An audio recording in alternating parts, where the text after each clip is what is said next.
one of the limitations about this design is that any little change in the position of the fan will cause it to rub, which is a problem with all EDFs, but with this design, it's a little bit more debilitating because this fan managed to melt together with the duct. You see, I had to pry it off with pliers after it did that. And it happened before, actually. So I need to update the design.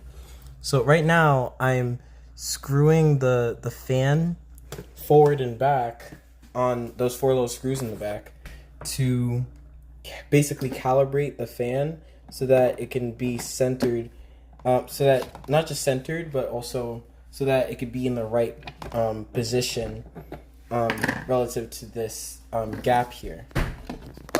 So if you look here, there's a gap. This is where the fan sits, and this for the fan sits right up against the motor, and I use that in my design to decide on the position of this gap here for where the fan is supposed to go.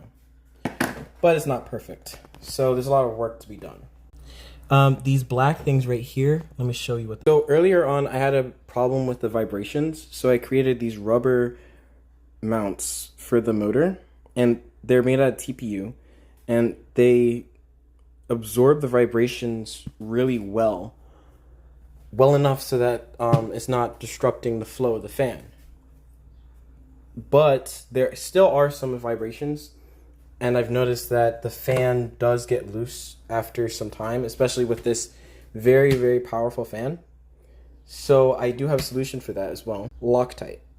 With this Loctite, it's literally thread glue. So it locks the threads in place. So I'm planning on using the thread locker to stop the fan from unscrewing itself later on in the future. Currently, I'm running this on a 6S LiPo battery. We're gonna have 2 of these inside of the actual plane. 22.8 volts. I didn't go to full power because I didn't want to burn out the battery. I mean the motor, because it got really, really hot, as you know. And just from the friction of this rubbing against this, they glued together. This is PLA, is lightweight PLA.